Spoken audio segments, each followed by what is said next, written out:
Alright, so this video is on how to analyze merch, or at least how I analyze my merch listings. So you can go into the merch analyze tab and you can download a CSV file. And you can specify dates. You can do up to 90 days, at least at the moment.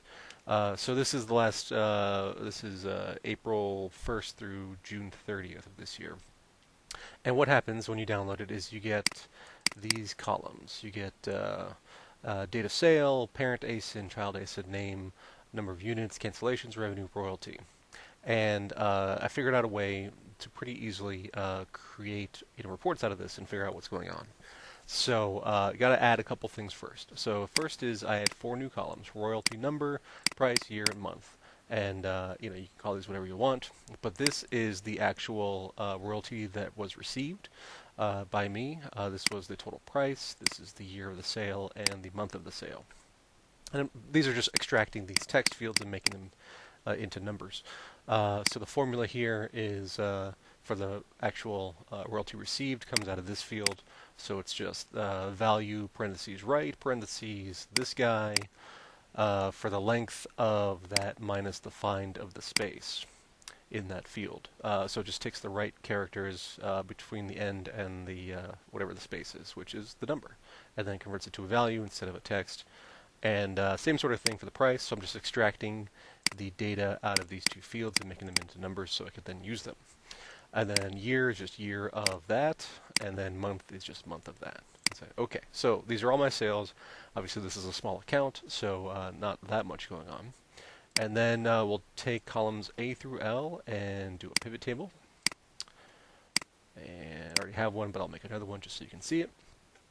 In the rows, the grouping is going to be by parent ASIN, because I don't care if it's child or extra large or extra small or women's or men's or whatever. It all gets grouped together as far as I'm concerned. For your business, it might be different though. I don't know. And then I want to look at everything by year and month. So those are all going to go in the rows. So you can see this ASIN goes from 2017. I've got some sales in April, some in May. And then in the values, I want to look at the number of units. I want to look at the actual price that was being charged and the money, the profit basically. So count of units, going to change that to sum of units. And then count of price, going to change that to the average price charged during that month. And count of royalty, I want the sum to get the aggregate total. So okay.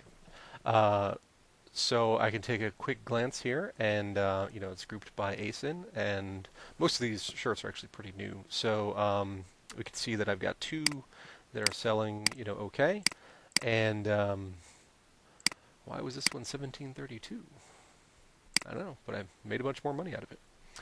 Okay, so so now I can look at my data, and I can say, okay, under this ASIN in April, I was charging $11.99.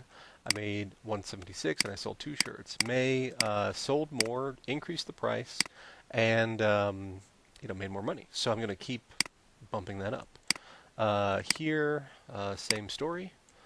Let's see. On this one, this was kind of interesting. So this one back in April, sold 12 of them at $11 or $10.99.